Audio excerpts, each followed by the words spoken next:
नमस्कार दोस्तों, welcome to wealth insights. हमारे पास इन्वेस्टमेंट के कई ऑप्शन होते हैं, जैसे bank, FD, PPF, gold, bonds, equities. लेकिन सवाल ये है कि कौन सा ऑप्शन लॉन्ग टर्म में सबसे अच्छा होता है, सबसे ज़्यादा फ़ायदा दे सकता है। इस वीडियो में हम स्टेप बाय स्टेप कंपेयर करेंगे सभी एसेट क्लासेस को, रिटर्न्स, रिस्क, टैक्स और लिक्विडिटी के बेस पर। तो चलिए शुरू करते हैं। तो आज के हमारे एजेंडा पॉइंट्स जो है वो FD, PPF, gold, bonds, equities, और मैं लास्ट में कंपैरिजन भी कवर करूँगा इन एसेट क्लासेस का, और मेरी क्या पर्सनल स्ट्रेटजी है उसके बारे में भी जानेंगे।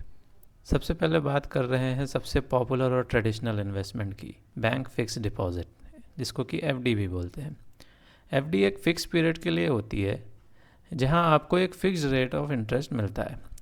यूजली ये रेट ऑफ इंटरेस्ट 6 से 7% तक का होता है। इसमें रिस्क बहुत कम होता है क्योंकि ये बैंक्स के अंडर होती है, मतलब सेफ़ ऑप्शन है। लेकिन लिक्विडिटी मॉडरेट है।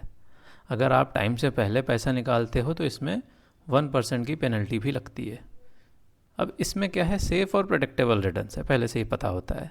सिंपल है, बैंक में जाके ओपन कर लेना है। रिटर्न्स जो लेकिन इसमें हैं वो इन्फ्लेशन को बीट नहीं कर पाते हैं या इन्फ्लेशन के बराबर ही रहते हैं। तो पैसे की परचेजिंग पावर जो है वो रिड्यूस हो रही है, तो आपका अमाउंट उतना ग्रो नहीं हो पाता है। इसमें जो इंटरेस्ट रेट है जो आपको मिलेगा उसका प्रॉफिट जो है वो टैक्सेबल होता है आपके इनकम टैक्स स्लैब के बेसिस पे। तो एफडी बेस्ट है उन लोगों के लिए जो शॉर्ट टर्म सेफ्टी और इमरजेंसी फंड के लिए पैसा पार करना चाहते हैं। अब आगे बढ़ते हैं पब्लिक प्रोविडेंट फंड के लिए। ये गवर्नमेंट बैक ऑप्शन है पीपीएफ का। पीपीएफ एक लॉन्ग टर्म सेविंग्स है जो सेक्शन 80C के अंडर टैक्स बेनिफिट भी देती है। करंटली अराउंड 7 to 7.1% जो है गवर्नमेंट फिक्स करके रखी हुई है। रिस्क इसमें ऑलमोस्ट जीरो है क्योंकि ये गवर्नमेंट गारंटी के साथ आता है। बट इसमें लॉक इन पीरियड होता है, पैसा विड्रॉल करने की कई कंडीशंस होती है, उसके बाद ही पैसा आप विड्रॉ कर सकते हो, यानी इसमें लिक्विडिटी कम होती है। अब इसमें प्रोस क्या है इसके कि ये सेफ़ और गारंटीड रिटर्न देता है, मैच्योरिटी अमाउंट जो है वो टैक्स फ्री है, और लॉन्ग टर्म गोल्स के लिए जैसे चिल्ड्रन एजुकेशंस के लिए ये अच्छा है। प्रॉब्लम क्या है कि ये लॉक इन की प्रॉब्लम है, यानी ये फिक्स्ड कुछ चीज़ें स्पेसिफिक है, उसी के लिए आपको पैसा ये रिटर्न करती है, नहीं तो ये मैच्योरिटी के टाइम ही आपको पैसा विड्रॉल होगा। इसमें दूसरी एक चीज़ क्या है कि इसके जो रिटर्न्स हैं वो फिक्स्ड हैं, ग्रोथ लिंक्ड नहीं है। और ट्रेडिशनली जो ग्रोथ शो की है इक्विटी ने, आप हिस्टोरिकल अगर पैटर्न देखोगे तो इसके रिटर्न्स कंपैरेटिवली काफ़ी कम है। सो पीपीएफ एक discipline long term saving tool है, बट ये ग्रोथ वेल्थ क्रिएशन के लिए यूज़ नहीं किया जाता है। अब आगे बढ़ते हैं गोल्ड पर। गोल्ड को मैं हर बार इंक्लूड करता हूँ। तो गोल्ड हमेशा से ही इंडियंस का फेवरेट इन्वेस्टमेंट है। इंडियन के लिए इन्वेस्टमेंट नहीं होता, इंडियंस के लिए तो ये एक इमोशन है। हर घर में गोल्ड की डिमांड होती है। गोल्ड आप चाहे जिस फॉर्म में ले सकते हो, फिजिकल हो, digital, ETF and sovereign bonds भी, जो government backed sovereign gold bonds होते हैं उसके फॉर्म में भी आप ले सकते हो। बट उसमें लिक्विडिटी थोड़ी कम हो जाती है। गोल्ड ईटीएफ में थोड़ी लिक्विडिटी ज़्यादा रहती है, आप जब चाहो खरीद बेच सकते हो मार्केट आवर्स में। अब इसमें जो एवरेज लॉन्ग टर्म रिटर्न है वो 8 से 9% का है। अब रिस्क इसमें मॉडरेट होता है क्योंकि गोल्ड के प्राइसेस जो हैं वो ग्लोबल मार्केट के अकॉर्डिंग चेंज होते हैं। लिक्विडिटी इसमें हाई है, चाहे आपको गोल्ड बेचना हो या ख़रीदना हो सब आसान है। इनकम टैक्स नहीं होता क्योंकि गोल्ड बॉन्ड्स में इन्वेस्ट कर रहे हो तो उसमें इनकम टैक्स नहीं होता। बट अगर आप ईटीएफ्स में इन्वेस्ट करोगे तो फिर वो short term capital gain and long term capital gain के अकॉर्डिंगली टैक्सड होगा। अब इसमें प्रोस क्या है कि ये इन्फ्लेशन के अगेंस्ट में आपको प्रोटेक्शन प्रोवाइड करता है। गोल्ड ईटीएफ्स में अच्छी लिक्विडिटी भी होती है, बट इसमें कॉन्स क्या है कि इसमें रेगुलर इनकम नहीं मिलती है जैसा कि बॉन्ड्स एंड एफडीज़ में है। ये इसमें प्राइस अप्रिसिएशन जो गोल्ड का है उसके बेसिस पे आपको रिटर्न जनरेट होंगे, बट इसमें ग्लोबल सेंटीमेंट की वजह से इसका प्राइस जो है वो वॉलाटाइल होता है। अब चलिए बात करते हैं बॉन्ड्स की। एक ऐसा इंस्ट्रूमेंट है बॉन्ड जहां आप अपना पैसा गवर्नमेंट या कंपनीज को उधार देते हो। इन रिटर्न आपको मिलता है फिक्स्ड इंटरेस्ट, जैसा कि एफडी में भी है, सिमिलर वैसा। बट ये एक तरह का बॉन्ड होता है, एक एग्रीमेंट होता है कि वो आपको कितना % इंटरेस्ट प्रोवाइड करेंगे। ये अलग अलग कंपनी के हिसाब से अलग अलग हो सकता है, यानी जो कंपनी जिसकी रेटिंग्स अच्छी होती है उनके रिटर्न्स कम होते हैं, क्योंकि उनमें जो है स्टेबिलिटी ज़्यादा है, डिफ़ॉल्ट का चांस कम है। अब लिक्विडिटी इसमें डिसेंट है, बॉन्ड्स को मार्केट में भी ट्रेड किया जा सकता है, बट जब आप ट्रेड कर रहे होते हो उस समय उसकी डिमांड क्या है, उसकी बॉन्ड यील्ड क्या है, उसके ऊपर जो है आपको पैसा मिलता है, बट फिर भी ये लिक्विड है। अब इसमें प्रोज एंड कॉन, स्टेबल और प्रेडिक्टेबल रिटर्न्स है इसमें डाइवर्सिफिकेशन अच्छा है कि मतलब सारे पैसे आप इक्विटी में ना डाल के कुछ पैसे आप बॉन्ड में भी अपने रख सकते हो, जो आपको आपके पोर्टफोलियो को एंकर करता है। इसमें कैपिटल अप्रिसिएशन बहुत लिमिटेड है। जहां आप इक्विटी की बात करो तो आपको 12% रिटर्न है लॉन्ग टर्म एवरेज, बट कि इसमें 6 से 7%, 8%, 9% इसी रेंज में जो है रिटर्न रहता है। बॉन्ड्स आइडियल है उन इन्वेस्टर्स के लिए जो कि स्टेबल इनकम चाहते हैं, जैसे कि जो एल्डर्स हैं, जिनको रिस्क नहीं लेना है मार्केट में, जिनको वोलेटिलिटी नहीं चाहिए, उन लोगों के लिए बॉन्ड सही है। द इक्विटी साधारण भाषा में यानी स्टॉक्स और म्यूचुअल फंड। हालांकि ये डेब्ट और हाइब्रिड कैटेगरी के भी हो सकते हैं, बट हम इक्विटी ही क्लास की ही बात करते हैं। इक्विटी का रिटर्न मार्केट लिंक्ड होते हैं, यानी लॉन्ग टर्म में एवरेज अगर आप देखो तो 12 से 15% तक का CAGR आपको मिल सकता है। अब शॉर्ट टर्म में रिस्क हाई होता है, पता चला आपने जिस साल एंट्री लिया वो साल में ही ब्रेकडाउन था, तो आपको -5%, -7% दिख रहा है, तो बहुत सारे लोग मार्केट से निकल जाते हैं। तो इस केस में क्या करना है, अपने को लॉन्ग टर्म व्यू रखना है जब भी आप इक्विटी में इन्वेस्टमेंट करो। इसमें लिक्विडिटी बहुत हाई होती है, मार्केट आवर्स में अच्छी खासी ट्रेडिंग हो रही होती है। अगर आप अच्छे स्टॉक्स पिक करते हो उसमें भी लिक्विडिटी हाई रहेगी, और म्यूचुअल फंड्स में अगर आप इन्वेस्ट करोगे तो उसमें लिक्विडिटी का कोई इशू नहीं रहता है। टैक्स जो है वो आपको लॉन्ग टर्म कैपिटल गेन 12.5% के हिसाब से लगता है, और शॉर्ट टर्म कैपिटल गेन 20% के हिसाब से लगता है। इसमें प्रोस क्या है? प्रोस तो भाई ये है कि सबसे तगड़ा रिटर्न जो देता है वो इक्विटी क्लास देता है लॉन्ग टर्म में, जैसा हिस्टोरिकली देखा गया है। इसको लॉन्ग टर्म में तो बीट करना किसी एसेट क्लास के लिए आसान नहीं है। अब ओनरशिप आपको मिलती है ग्रोइंग कंपनीज़ में, ये एक अच्छी बात है इसमें कि आपका पैसा तेज़ी से ग्रो हो सकता है। अब जो लोग डिविडेंड चाहते हैं उनके लिए भी इसमें ऑप्शन है कि हाई डिविडेंड कंपनीज़ हैं उसमें आप इन्वेस्टमेंट करो तो आपको डिविडेंड्स भी मिलेंगे, तो आपको वैल्यू रियलाइजेशन भी टाइमली होती रहेगी, और उसके जो अगर कैपिटल अप्रिसिएशन होता है तो उसमें कंपाउंडिंग भी आपको मिलती रहेगी। इन्वेस्ट करना बहुत ही आसान है, SIP से या डायरेक्ट फॉर्म में कैसे भी आप ऐप के थ्रू इन्वेस्ट कर सकते हो, डीमैट अकाउंट के थ्रू।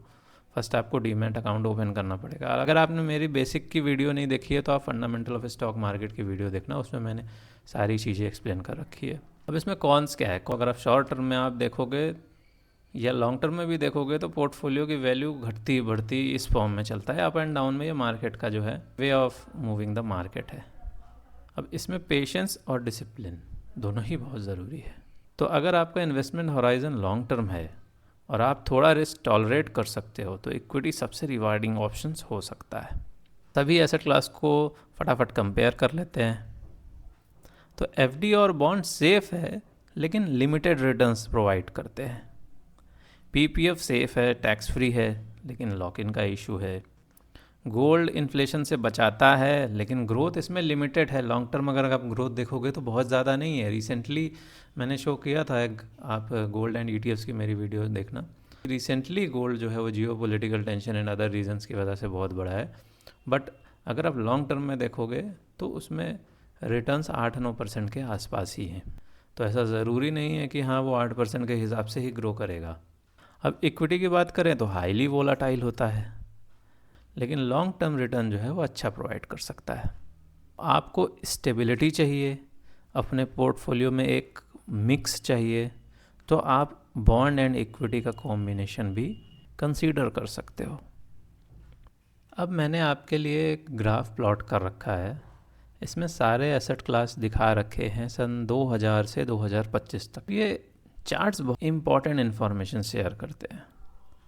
सबसे नीचे से स्टार्ट करते हैं तो रिलायंस पावर की बात करें जो कि एक स्टॉक है, उसने जो है कैपिटल जो है वो -60-70% रिड्यूस कर दी। और अगर इसमें इन्फ्लेशन को भी कंसिडर कर लेंगे तो ये पता नहीं कहाँ चला जाएगा माइनस में। सबसे जो टॉप पर है रिलायंस, वो भी एक स्टॉक है। अब उसने 2000 से 2025 तक 18% का CAGR प्रोवाइड किया है। तो आप देख सकते हो कि स्टॉक्स में इन्वेस्टमेंट करना कितना धमाकेदार हो सकता है और कितना वर्स भी हो सकता है। तो इसीलिए डाइवर्सिफिकेशन बहुत ज़रूरी है स्टॉक मार्केट में। किसी एक पार्टिकुलर स्टॉक में आप इन्वेस्ट नहीं कर सकते हो, मल्टीपल एसेट क्लास की बकेट बनानी पड़ेगी, उसके हिसाब से आपको इन्वेस्टमेंट करना पड़ेगा। तो ये तो हो गई स्टॉक्स की बात। इन लाइन है सेंसेक्स। अब सेंसेक्स में जो है 30 कंपनीज रहती हैं इंडिया की। उन कंपनीज के क्राइटेरियाज के हिसाब से इन एंड आउट होता रहता है पीरियोडिकली। बट लॉन्ग टर्म जो एवरेज है वो 13.5% का CAGR इसमें मिलता है, जो कि काफ़ी डिसेंट है हमारे वेल्थ क्रिएशन के लिए। वहीं गोल्ड की बात करें तो वो 11.9 है, और अगर बॉन्ड्स की बात करें तो 6-7%, 8% के रेंज में यील्ड्स मिलती है। तो इस ग्राफ से आप अंदाज़ा लगा सकते हो कि आपको अपने रिस्क एपेटाइट के अकॉर्डिंग किस एसेट क्लास में इन्वेस्टमेंट करना है। इसमें इन्फ्लेशन इंक्लूडेड नहीं है। नेक्स्ट, अगर मैं इन्फ्लेशन को इंक्लूड कर लेता हूँ तो नॉमिनल रिटर्न मैंने यहाँ पे प्लॉट कर रखी है कि FDs में 6.5%, PPF में 8, सपोज गोल्ड में 11.9, बॉन्ड्स में 7, सेंसेक्स में 13.5, रिलायंस में 17.9 एंड रिलायंस पावर में -7%। अब 6% का लॉन्ग टर्म इन्फ्लेशन अगर एडजस्ट कर दे तो फिर बैंक FD में अगर आप देखो तो 0.5% का बेनिफिट हो रहा है, जो कि नेग्लेजिबल है। तो बैंक FD में 0.5% का बेनिफिट होता है, जो कि नेग्लेजिबल है। PPF में 2%, गोल्ड में 6%, बॉन्ड्स में 1%, सेंसेक्स में 7.5, रिलायंस में 12% और रिलायंस पावर में -13%। तो आप देख सकते हो कि जब इन्फ्लेशन को हम कंसिडर कर लेते हैं तो अपने पास गोल्ड, सेंसेक्स एंड अगर आपके कोई जो चले हुए स्टॉक्स है वो ही जो है आपको अच्छे रिटर्न्स प्रोवाइड कर सकते हैं। जाने कि कौन सा स्टॉक लॉन्ग टर्म में परफॉर्म करेगा, तो ये एक बहुत ट्रिकी क्वेश्चन है, और सारी एनालिसिस के बाद भी कई लोग स्टॉक्स में रॉन्ग होते हैं। तो इसीलिए अपने को डाइवर्सिफिकेशन इंक्लूड करके मल्टीपल स्टॉक्स में इन्वेस्ट करना चाहिए। अब हो सकता है 10 में से 5 ही स्टॉक्स चलेंगे, 2 न्यूट्रल रहेंगे और 3 नहीं चलेंगे। बट स्टॉक मार्केट में जो स्टॉक्स अपसाइड है वो अनलिमिटेड है और डाउन साइड जो है वो बहुत ही लिमिटेड है। सपोज़ आपने हर में 10-10 हज़ार रुपये ही लगाए हैं, तो आपके जो 3 स्टॉक नहीं चलेंगे उसमें आपका मैक्सिमम क्या होगा, ज़ीरो हो जाएगा। तो 30,000 रुपये आपके ज़ीरो हो जाएंगे। बट जो 5 स्टॉक सपोज चलते हैं तो वो 50,000 रुपये का कोई लिमिट नहीं है कि वो कहाँ तक जा सकता है। अगर वो 4 गुना हो गए 20 साल में तो वो पैसा जो है 4 गुना हो गया, 2 लाख रुपए बन गए। बट 30,000 जो है वो 4 गुना घट नहीं सकता है, मतलब वो मैक्सिमम लॉस 30,000 का ही दे सकता है। ये एक स्टॉक मार्केट में एक चीज़ है जो कि आपको बेनिफिट प्रोवाइड कर सकती है। अब क्वेश्चन आता है why equities out perform in long term. तो अब रीज़न बहुत ही सिंपल है कि इक्विटी में जो है आप ओनर हो। ओनर का मतलब आप रिस्क लोगे उसमें। अगर कंपनी ग्रो हुई तो ख़तरनाक बेनिफिट, अगर कंपनी ग्रो नहीं हुई तो लॉस भी आपको बियर करना पड़ेगा। जिस हिसाब से आप पैसा जब उधार देते हो तो उसमें आपका रिस्क नहीं होता है, तो उसमें रिटर्न भी कम है। तो इसमें रिस्क ज़्यादा है थोड़ा सा, इसलिए इसमें रिटर्न भी ज़्यादा मिलता है। अब जो इक्विटी है वो GDP के साथ साथ बढ़ती है। कॉरपोरेट अर्निंग्स जब बढ़ती है तो स्टॉक प्राइसेस जो है वो भी बढ़ते हैं। इसमें पैसा हमेशा हमारा इन्वेस्टेड रहता है, तो कंपाउंडिंग जो है over of period of time होती जाती है उसमें। तो लॉन्ग टर्म में जो अप डाउन का जो डांस है वो फेड होने लगता है, क्योंकि जब आपके पोर्टफोलियो में आप देखोगे कि 5 साल के बाद, 7 साल के बाद या 10 साल के बाद कि आपके रिटर्न्स जो हैं वो 120% हैं, तो फिर उसमें जो वॉलेटिलिटी ±20% चलेगा तो वो आपको ज़्यादा इफ़ेक्ट नहीं करेगा। इनिशियल टाइम में थोड़ा सा इसमें ध्यान रखने की ज़रूरत है। इसीलिए इक्विटी क्लास में जो नए इन्वेस्टर्स हैं उनको जो वही पैसा इन्वेस्ट करना चाहिए जो उनको 4-5 साल ज़रूरत नहीं है। शॉर्ट टर्म में इक्विटी में वॉलेटिलिटी रहती है, लेकिन लॉन्ग टर्म में इक्विटी में ग्रोथ मिलती है। मेरी स्ट्रेटजी क्या है कि शॉर्ट टर्म नीड्स के लिए आप एफडी या लिक्विड फंड यूज़ करो, मीडियम गोल्स के लिए आप पीपीएफ या बॉन्ड में पैसा आप रख सकते हो, क्योंकि वहाँ आपको एक्सपेंस की प्रेडिक्टेबिलिटी है कि आपको खर्च करने हैं। बट रियल वेल्थ क्रिएशन के लिए जो आपको पैसे का यूज़ नहीं है, उसको जो है आप इक्विटी में इन्वेस्टमेंट करो, डिसिप्लिन फॉर्म में, कंसिस्टेंट फॉर्म में। और टाइम के साथ साथ जब कंपाउंडिंग आपके फेवर में काम करेगी तो आप खुद ब खुद जो है इसमें आगे बढ़ने लगोगे, आपको इसमें विवेक मिलने लगेगा। और एज वाइज आप कंसीडर कर सकते हो कि आपको इक्विटी, डेट और बॉन्ड में कितना इन्वेस्टमेंट करना चाहिए। अगर आप 35 से कम हो तो आप गोल्ड एंड इक्विटी में मोस्टली अपना इन्वेस्टमेंट करो, जो पैसे का आपका काम नहीं है।